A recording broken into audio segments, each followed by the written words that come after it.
नमस्कार दोस्तों, कैसे हैं आप सभी लोग। स्वागत है एक बार फिर से आप सबका आपके अपने चैनल साइंस क्लासेस में।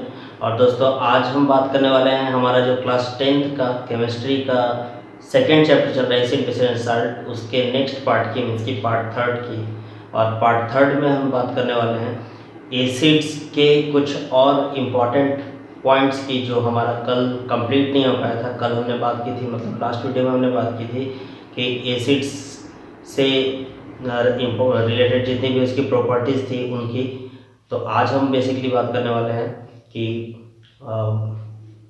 एसिड्स जो हैं वो स्ट्रॉन्ग एसिड्स और वीक एसिड्स में कैसे आइडेंटिफाइड किए जाते हैं, और बहुत सारे ऐसे भी सब्सटेंसेज हैं जिनमें कि एसिड्स का जो बेसिक फार्मूला का कुछ कंपोनेंट्स होते हैं वो प्रेजेंट रहते हैं, लेकिन फिर भी वो एसिड्स नहीं होते हैं वो। तो इन चीज़ों पे चलिए बात करते हैं। चलिए स्टार्ट करते हैं अपना आज का वीडियो। हमारा टॉपिक है what do all acids have in common, means कि वो क्या चीज़ है जो सारे एसिड्स में कॉमन है, यानी कि सारे एसिड्स में पाई जाती है। तो कल हम एक पॉइंट पे बात कर रहे थे जिसमें हमने ये समझा था कि एसिड्स अपने एसिडिक बिहेवियर को तभी शो करते हैं जब वो एक्वस फॉर्म में होते हैं, यानी कि वाटर उनमें डिजॉल्व रहता है। जब तक वाटर कंटेंट एसिड्स में प्रेजेंट ना हो तब तक वो अपनी जो भी प्रॉपर्टीज़ है एसिड्स की उन प्रॉपर्टीज़ को शो नहीं करते हैं। तो वाटर डिजॉल्व होने के बाद आखिर क्या होता है कि वो एसिड्स अपनी प्रॉपर्टी को शो करते हैं, उसी चीज़ को समझना है। तो कहता है कि जब वाटर डिजॉल्व हो जाता है एसिड्स में, या कहिए कि एसिड्स डिजॉल्व हो जाते हैं वाटर में, तो उस टाइम में वो डिसएसोसिएट्स होने लगता है, यानी कि एसिड्स जो है वो डिसएसोसिएट होने लगता है, वो टूट जाता है और वो हाइड्रोजन आयन प्रोवाइड करता है। तो ये हाइड्रोजन आयन जो है यही सारे एसिड्स में कॉमन होता है, ठीक है। मैंने अभी यहाँ एग्जांपल लिखा है, तो इन सारे एग्जांपल्स में आप देख सकते हैं कि जो भी एसिड्स हम ले रहे हैं उसमें क्या कॉमन है। जैसे हमने फर्स्ट एसिड लिया HCl हाइड्रोक्लोरिक एसिड, तो हाइड्रोक्लोरिक एसिड जब एक्वस सॉल्यूशन में है यानी कि वाटर में डिजॉल्व है, तो उस टाइम में वो स्प्लिट हो जाता है, आयंस में टूट जाता है, और उसने क्या बनाया H+ और Cl-। एक्वस स्टेट में ही है ये भी, मतलब उस सॉल्यूशन के अंदर में ये चार्ज्ड आयन जो है वो भी प्रेजेंस रहेंगे। तो H+ Cl- H2SO4 जब स्प्लिट हो रहा है तो वो क्या बना रहा है H+ SO4 2-, ये वैलेंसी के अकॉर्डिंगली लिखा हुआ है। HNO3 H+ NO3- CH3COH यानी कि एसिटिक एसिड, तो CH3CO और प्लस H+। तो इन सब में कॉमन क्या दिख रहा है, इन सब में कॉमन दिख रहा है ये H+ कॉमन दिख रहा है, इन सब में H+ कॉमन दिख रहा है। तो एक बात क्लियर होगी कि जितने भी एसिड्स होंगे उन सारे एसिड्स में हाइड्रोजन आयंस का प्रेजेंस होता है जब वो एक्वस फॉर्म में हो, यानी कि वो वाटर में डिजॉल्व होंगे। तो वाटर में डिजॉल्व होते ही उसमें से हाइड्रोजन जो है वो आयंस के फॉर्म में स्प्लिट हो जाता है, डिसएसोसिएट हो जाता है। लेकिन एक बात यहाँ पे ध्यान देने लायक ये है कि हाइड्रोजन आयन जो है वो जब स्प्लिट होता है तो वो सिंगल एग्जिस्ट नहीं करता है, मतलब हाइड्रोजन आयन फ्री स्टेट में नहीं रह सकता है, बल्कि वो H2O के साथ में मिलके और हाइड्रोनियम आयन बना लेता है, यानी कि H3O बना लेता है। बात समझ में आई कि हाइड्रोजन आयन जो एग्जिस्ट, मतलब हाइड्रोजन आयन जो यहाँ स्प्लिट होकर रिलीज हुआ वो कभी सिंगल स्टेट में नहीं होता है सॉल्यूशन में। तो वो क्या करता है कि दूसरे वाटर मॉलिक्यूल्स के साथ, मतलब कि H2O के साथ मिलकर हाइड्रोनियम आयन बना लेता है और इसी स्टेट में एग्जिस्ट करता है। तो ये चीज़ जो है वो हाइड्रोजन आयन का प्रेजेंस वो सारे एसिड्स में होगा, whether they are strong acids और वीक एसिड्स। तो ये बात क्लियर हो गई, चाहे वो मिनरल एसिड्स हो चाहे वो ऑर्गेनिक एसिड्स हो, उन सब में हाइड्रोजन आयन का प्रेजेंस होगा। जब वो वाटर में डिजॉल्व होंगे तो वो हाइड्रोजन आयन में स्प्लिट हो जाएंगे। तो ये बात हो गई। उसके बाद फिर इसी के बेसिस पे हम ये भी समझ सकते हैं कि कोई भी एसिड्स जो है वो स्ट्रॉन्ग या वीक कैसे होता है। कल जो हम लोग बात कर रहे थे कि एसिड्स को स्ट्रॉन्ग एसिड्स और वीक एसिड्स में बांटा गया। जैसे हमने देखा था कि जो मिनरल एसिड्स थे वो जैसे HCl हो गया, H2SO4 हो गया, HNO3 हो गया, ये सब मिनरल एसिड्स थे तो वो स्ट्रॉन्ग एसिड्स थे। और वीक एसिड्स में आपका टार्टरिक एसिड हो गया, ऑक्जेलिक एसिड हो गया, लैक्टिक एसिड हो गया, तो ये सब वीक एसिड थे, ठीक है। एसिटिक एसिड हो गया, फॉर्मिक एसिड हो गया, तो ये सब वीक एसिड्स है। तो कोई एसिड्स कब स्ट्रॉन्ग कहा जाएगा और कब वीक कहा जाएगा, तो वो इस बात से हम लोग डिसाइड कर सकते हैं उसके इसी नेचर से कि जब वाटर में डिजॉल्व कर रहे हैं और एसिड्स कंप्लीटली आयनाइज्ड हो जा रहा है, मतलब कि वो पूरी तरीके से आयंस में स्प्लिट हो जा रहा है, उसके जितने भी मॉलिक्यूल्स हैं वो सब आयंस में स्प्लिट हो जा रहे हैं और जल्दी स्प्लिट हो जा रहे हैं, तो वो स्ट्रॉन्ग एसिड्स कहे जाएंगे। ठीक है, यानी कि अगर स्प्लिट होने का रेट फास्ट है, वो जल्दी से स्प्लिट हो जा रहे हैं और कंप्लीटली स्प्लिट हो जा रहे हैं, मतलब कि उनका कंप्लीट आयोनाइजेशन हो जा रहा है, आयन से डिसोसिएट होना हो जा रहा है, तो वो स्ट्रॉन्ग एसिड्स होंगे। तो जितने मिनरल एसिड्स हैं वो कंप्लीटली आयोनाइज्ड हो जाते हैं, इसलिए वो स्ट्रॉन्ग एसिड्स कहे जाते हैं। और दूसरी तरफ में जितने भी ऑर्गेनिक एसिड्स हैं वो वीक एसिड्स है, इसी वजह से क्योंकि उनका पार्शियल आयोनाइजेशन होता है।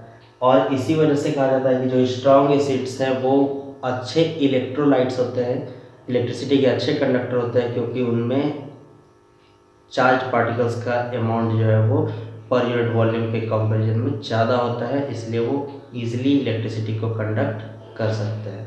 तो इस तरीके से भी हम स्ट्रॉन्ग और वीक एसिड्स में डिवाइड कर सकते हैं एसिड्स को कि those which completely ionized and forms a large number of hydrogen ions when dissolved in water are said to be the strong acids, while those which partially ionized and release a small number of hydrogen ions are said to be the weak acids।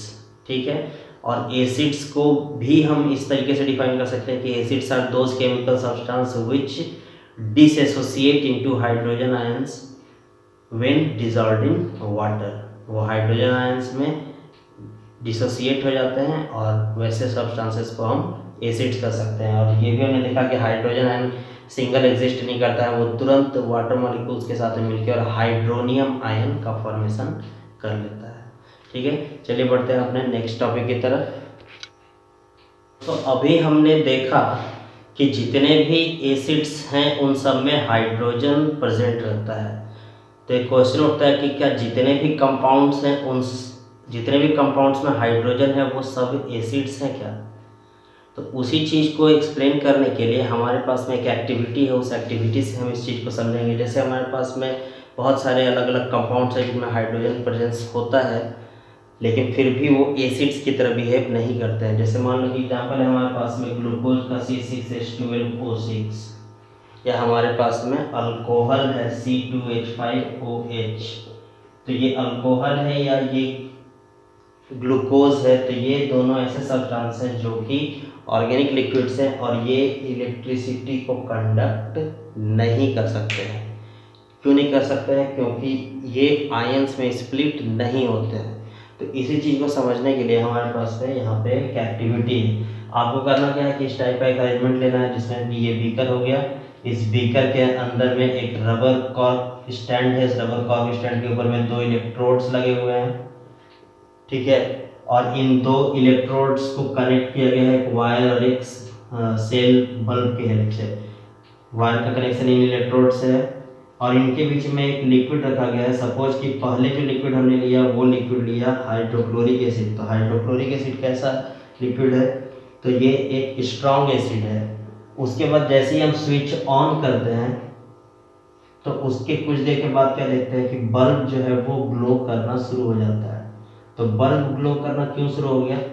Bulb इसलिए glow करने लगा क्योंकि जैसे ही switch on किया गया electricity की supply होने लगी और इस HCl के एक्वा सॉल्यूशन से, HCl से नहीं है एक्वा सॉल्यूशन है, इस HCl के एक्वा सॉल्यूशन में ये HCl जो है वो H+Cl- आयंस में स्प्लिट होने लगा और इन आयंस के प्रेजेंस की वजह से इलेक्ट्रिसिटी जो है वो कंडक्ट होने लगी। इन दोनों इलेक्ट्रोड्स के बीच में ये लिक्विड जो है वो कंडक्टिंग का काम कर रहा है। ठीक है, कंडक्टर का काम कर रहा है। हम देखते हैं कि बल्ब जो है वो ग्लो करने लगा। तो यहाँ पे इलेक्ट्रिसिटी का पास होना और बल्ब का ग्लो करना किस वजह से है? इस हाइड्रोजन आयन के प्रेजेंस की वजह से है और ये बल्ब जो है वो ग्लो कर रहा है। उसके बाद फिर हम क्या करते हैं कि इस चीज़ को मीन्स कि इस लिक्विड को हटा देते हैं और इसके बाद सेकेंड एक्टिविटी करते हैं और उस टाइम में हम यहाँ पे जो लिक्विड ले रहे हैं वो लिक्विड जो है वो अल्कोहल लिया गया, सपोज C2H5OH अल्कोहल ले रहे हैं, एक्वा सॉल्यूशन इसका भी ले रहे हैं, ठीक है।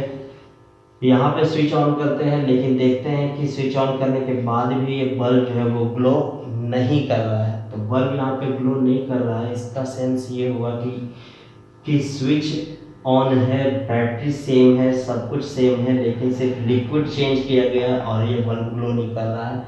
मतलब ये हुआ कि इससे इलेक्ट्रिसिटी का कंडक्शन नहीं हो रहा है। हालांकि इसमें भी हाइड्रोजन प्रेजेंट है, C2H5OH में हाइड्रोजन प्रेजेंट है, लेकिन हाइड्रोजन के प्रेजेंस होने के बावजूद भी ये इलेक्ट्रिसिटी को कंडक्ट नहीं कर रहा है, मतलब कि ये एसिड्स की तरह बिहेव नहीं कर रहा है। तो हमारा टॉपिक ये है कि to show that all compounds containing hydrogen are not acids. जितने भी कंपाउंड्स होंगे जिनमें कि हाइड्रोजन प्रेजेंस है, वो जरूरी नहीं है कि वो एसिड्स हों, लेकिन जितने भी एसिड्स होंगे उनमें हाइड्रोजन प्रेजेंट होगा।